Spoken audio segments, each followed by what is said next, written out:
My name is Paul. I'm Tim. And we are Java Sessions, and we're a program that we're going to hopefully be bringing to you weekly. The intent of the show is to help you with ideas and what to do so you can move the needle forward and get unstuck and unmessed up so you can move forward and become more successful in your endeavors. We got together because both of us were fed up with our bosses for a little bit. That's putting it lightly. Yeah, so we basically got together and we said, you know what, there's other people that are stuck like this too. So one of the things we're looking at is having this show as a resource. And what we're going to do is bring in interviews. We're going to show you products along the way. We'll do some product reveals and maybe some books you can start reading and take it from there and see how the show progresses. So I thought we'd start a little bit today, kind of first thing, and we've talked about this, Paul, and you and I have gone back and forth numerous times. Why? Why are we doing this? You touched on it a moment ago. For me, I am 43 years old. Okay, family, wife, kids, second career. Most of statistically these days they'll tell you, and you hear it in the news and in the newspapers. Second career, third career, sometimes fourth career for some folks in their lifetime. Well, honestly, this is now my third, and I've realized over the last 20 or so years of working that I keep working for other people. I love what I did. I love being an engineer when I was an engineer. I loved being in telecom when I was a telecom. All those things I enjoyed, but I was making money and I was making someone else wealthy. Made him a good living, true. Oh, absolutely. But like you said, it's one of those things where you have a job sometimes and it feels like they put a few pennies in your pocket, but it robs your soul. In a way. And with that, given that, it's like, what are we working towards? And for me, I was a firefighter for 29 years, and I also did some work with Homeland. And got out. I was retired for a bit, and then my wife went and needed to finish her doctorate, so I went back into workforce. And my whole thing was trying to find a gig after 50 is a pain in the butt. While they want your experience, nobody wants to pay you what you're worth, number one. Secondly, you're beholden to them. And I said to myself, in my next endeavor, I won't ever wear a name tag. I won't wait for a vacation. There's nothing worse than, when you start over, they tell you, oh yeah, you can't take a vacation. And you're just like, really? So I went from working at a place where I had, as a firefighter, I was very fortunate. I was top of the food chain and I had 5 weeks vacation. But again, I still had to wait until I got enough seniority to pick where I wanted to be. So one of the things I found when I went and got back into the workforce, I had to take a job that I totally hated. I wound up taking a gig. Initially, my gig was I worked for bodybuilding.com, and it was a great gig. It had great insurance, a great company. It's just that we weren't a fit. It was customer service. I was hoping to get into where they go and do events. Didn't work out. So, long story short, I'm still friends with the owner of the company. It's a $500 million a year company. I had a proposal for the guy, and unfortunately he had sold the company and was running it as a CEO, and then had a falling out, and a week after I gave my proposal to him, he was gone. So that meant I had to go find something else, and I wound up taking a job called doing what they call judicial collections. So I basically went into a tiny bathroom with a felon and said, lift your shirt, drop your pants, pee in this cup. And I got along better with the felons than I did the people I was working with. So that was sad. And I said, you know what? I want to be a resource for other people because there's so much out there. And it's just knowing where the opportunity is. And I think that's one of our key missions here is to show you that you're surrounded by opportunity. You just got to know where to look for it. That's absolutely true, though. And kind of a little bit into my story, I mentioned I've worked as an engineer and a telecom engineer and stuff over the years, worked as an AV engineer.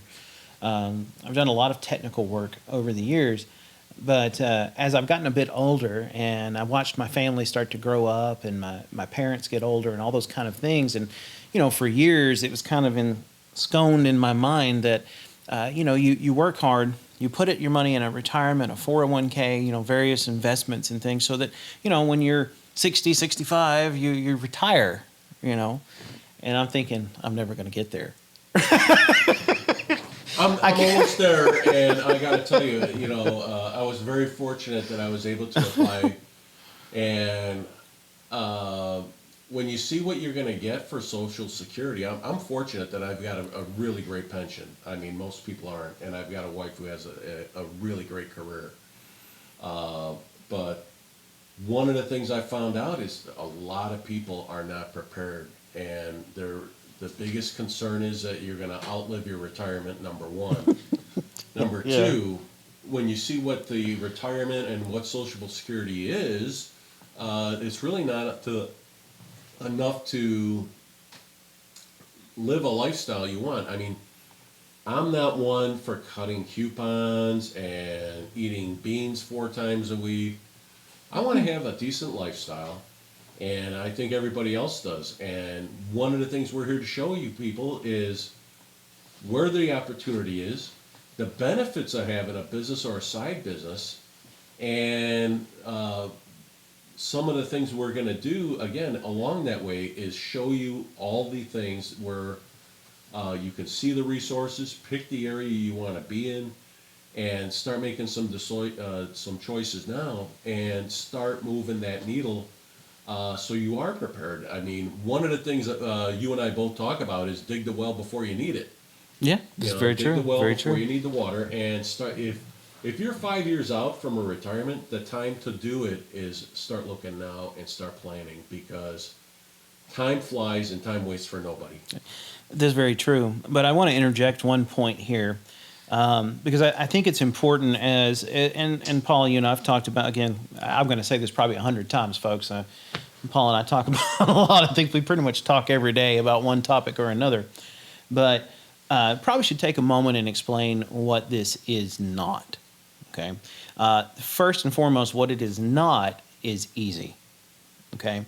Folks, we want to be a resource for you. We want to be able to help you in your journey, just like we're on a journey right now for ourselves. I mean, each of us in our own way is trying to find that way to bring that extra income in. Maybe in my case, it's a dream. I have certain dreams that I want in my head. I've always joked about my little house, that I wanted on the coast somewhere, so I could just walk out to the beach or whatever. And as funny as that might sound, that is one of my goals on my dream board, is to have this little house.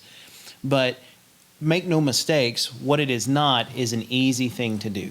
Starting a business, building a platform, anything you're attempting to do in business or entrepreneurship, and even in team building, which is what my specialty is not going to be easy. So what we're going to give you, the resources we're going to provide you, is going to give you a start, a stepping stone. But you're going to have to do some homework. You're going to have to put some sweat into it. And at some point, you're going to have to make an investment into yourself. Totally agree. I think one of the things that comes out of it is the fact that not only do you have to put in the work, but this isn't about instant gratification. You see all these ads on the internet and all these other gurus, like you can make money, you make $1,000 a day, and it's instant, and it just isn't. So when you do talk to the entrepreneurs and you do talk to the people,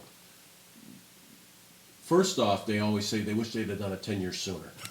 I've heard that a lot. That's a big key. The second thing is they all say it was worth it. Yeah, it was hard work, but it was worth it.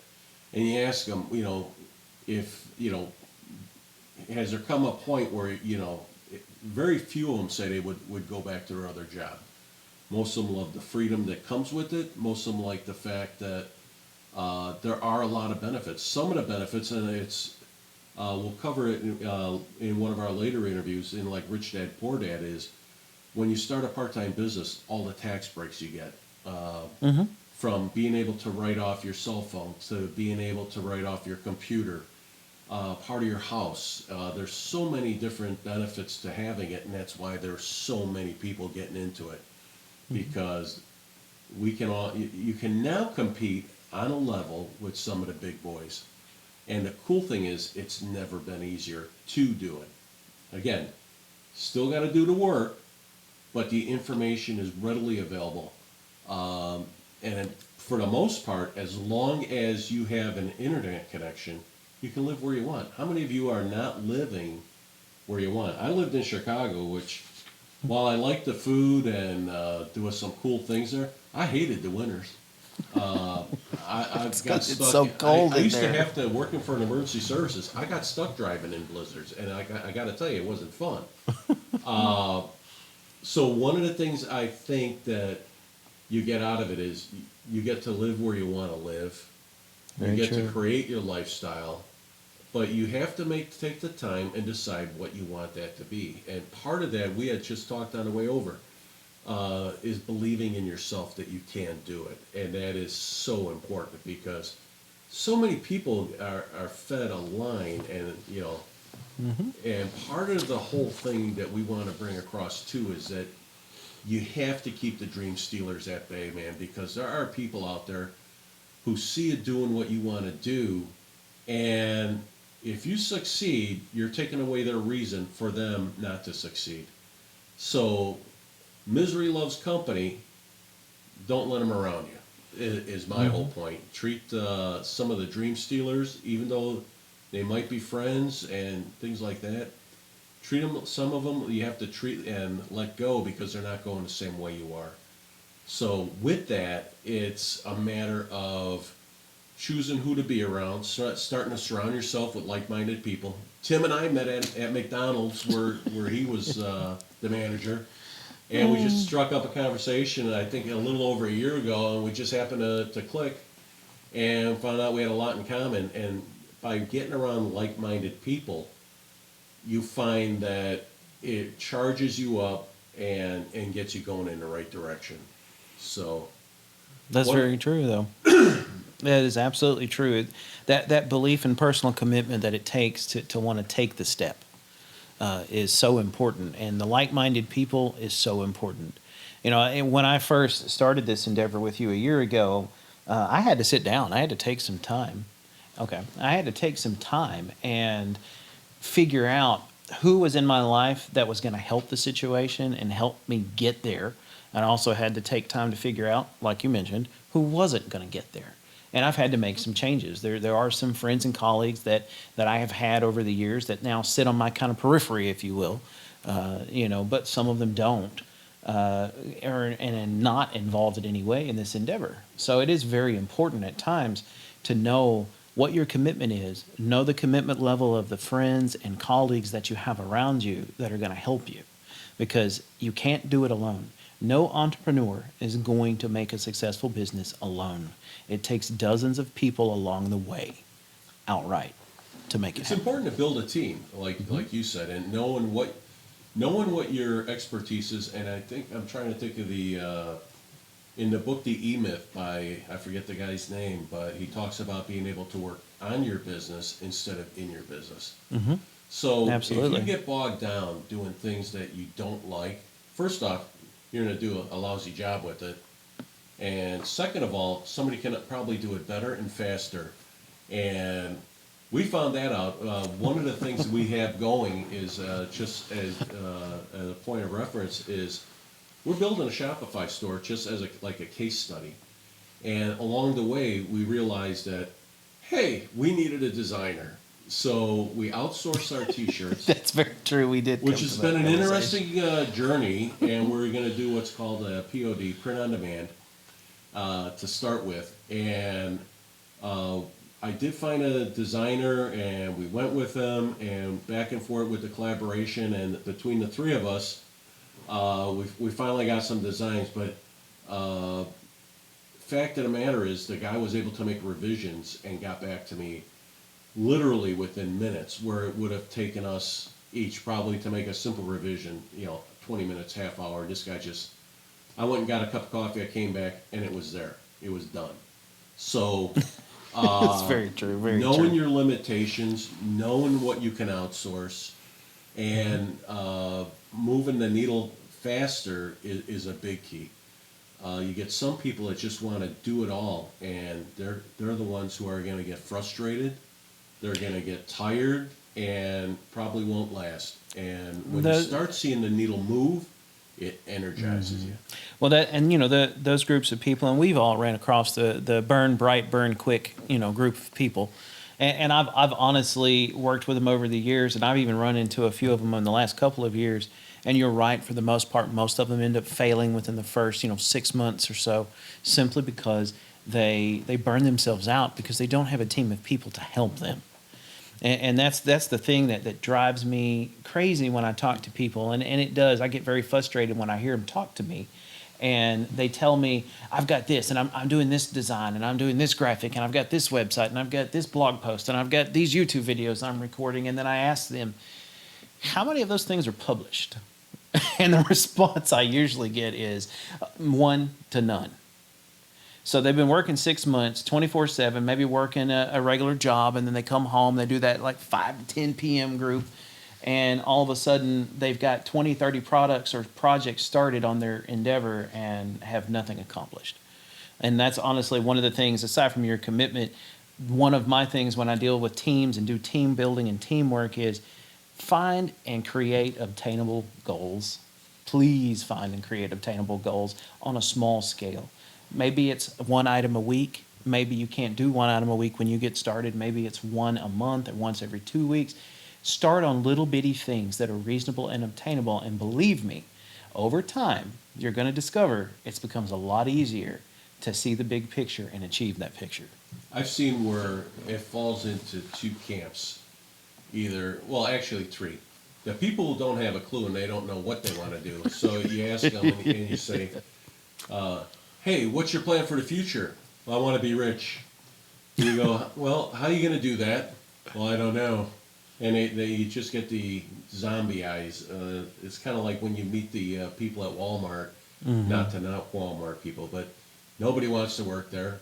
Yet none of them are moving in a direction to get the hell out of there. And I can see where it gets frustrating. I think the second camp is the person who needs to make the decision finally that they're going to do something. And when Tim and I made the decision to go and move in a faster project, we made more strides in the past 3 weeks than we did in the last year, just because we decided. It's very true, very true. Just decided to push it, and we held each other accountable. And that's the cool thing about the way we're doing is we keep each other as accountability partners. So as we're building the side biz, the cool thing is he keeps me on task, I keep him on task, and we give each other some deliverables that we need to come up with. And that's one of the things we want to show with you and show you along the way is our case study. But again, we're going to interview people who have already done it and who have decided that that they don't want to depend on somebody else anymore. It was interesting today. I feel sorry for all the people who work at Disney. Disney just laid off today 28,000 people. Now, there's people on the periphery who are still going to make it okay, even during this pandemic. If you watch the Disney podcast, they're still going. There's other people who are related to Disney collectibles. They're still going to be in business, and they're still able to go and do something because they're not connected to Disney. And that's one of the things that we want to do is show you people along the way who have done it, both old and new. I mean, when you look at the story of Kentucky Fried Chicken, he was 65. You're never too old to be what you wanted to be. He's a perfect example. He got his first Social Security check, and he looked at it and said, yeah, I can't live on this. So it took him 2 years, but he finally started selling the Kentucky Fried Chicken franchise, and the man made millions, and he finally sold out his thing. But there's all sorts of examples along the way, especially locally here. We're going to interview some people locally, and then we'll do some Skype or Zoom interviews with people around the country. One gentleman I know is got a couple books out, and it's Brian G. Johnson. He's out of Colorado. And he originally was a chef, and at the age of, I think, 43, he was selling Halloween stuff on eBay. And when he finally made 600 grand a year, he said, you know what, I don't know why I'm playing around being a chef, because they don't pay much. Plus, you're always, at the beck and call of the owner, unless you got your own business, and deciding what you want to do. So Brian has got 2 books out now. Hope to review those with you in the near future. And along the way too, again, we're going to show you, point you in a direction. A lot of people just don't know where to look for the information, and that's a big key. So one of the things we want to do is show you where to start looking, how to start coming up with some ideas, because a lot of people, again, we were talking about the different camps. I was in the camp where I had like 10 ideas and I needed to pick one. And I had a guy who was actually a coach, and he said, pick one. And that was his key, and I paid a lot of money to have him tell me to pick one. And so that's what I did. And so we're branching out a little bit with this, in that, again, we're using the Shopify store as a case study. We're going to interview people along the way to show you what they've done. Not just the good stuff. I mean, everybody can tell you all the sunny. I was gonna say, you you can tell them the positive all you want. Yeah, but some of the hassles that they had along the way, and part of that could be is getting your partner on board. I know part of the thing is, my wife is like, when we originally were talking about it, she goes, "Oh, you've been playing with that," and here's the first thing: until you make some money, your partner thinks it's a hobby. And that's a fact. That's very true. So when I told my wife, I said, hey, I actually need some money to help do this. And not a lot of money, we're talking, but I mean, budgets were tight and everything, but we finally decided that I'm going to get an allowance for myself to build a biz and reinvest in a biz and do it. And the funny thing is, we were just talking too, we saw, if you go to Shopify, they've got a new mini series. And you can watch the first episode for free. And the thing that's great is when these people, they do like 4 or 5 interviews. When they all come home and tell their partner, I quit my job and I'm starting this new venture. And now all these wives who have all been pretty much kept women or stay-at-home moms and everything, all of a sudden they get the uh-oh look in their face. And are you sure we want to do this? Honey, we're doing it because you can always get another job, but if you get the chance, it's going to be worth it to go watch on Shopify and watch that first episode, because every one of them, again, it's an unproven thing. There is a little, not mystery, but there is a little bit of the unknown risk and the unknown moving forward. But one of the guys, the company that they formed was Blue Cooler. And Blue Cooler is now going head-to-head with Yeti, and is now a premium brand out there in the cooler market. And thank God. But again, the cool thing about the TV show is they showed the trial and tribulations. Right. So they first decide to start this company, and the first thing that happens is COVID starts. And along the way, too, Trump put a trade restriction and tariffs on incoming stuff from China where they were having it produced. Yep. So, quick lesson there. Make sure you do your homework, man, because if you had a resource that, I'm sure they could have probably done it for a little bit more, but could have kept it in country. Well, and I know we don't have a lot of time left in this episode today, but probably the top 3 takeaways that I got from our talk today is, one, you need to have that level of commitment. Okay, you have got to commit to something. Okay, it may not be the whole idea. Maybe you don't even have the picture complete in your head yet, but make a commitment for some small obtainable goals. Okay. Secondly, understand here at the Gray Haired Revolution and all the little things that we've got going on here, we're not going to show you all the good things all the time. We're going to show you the struggles along with it. Look, we're two regular guys. Okay, that's it. We're regular guys. We each have our own dreams. We each have our own set of goals that we want to achieve because we're tired.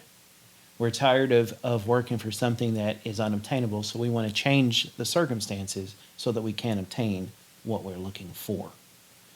I think along the way too, I think our commitment to you is that we're going to provide reliable and quality information. That's one.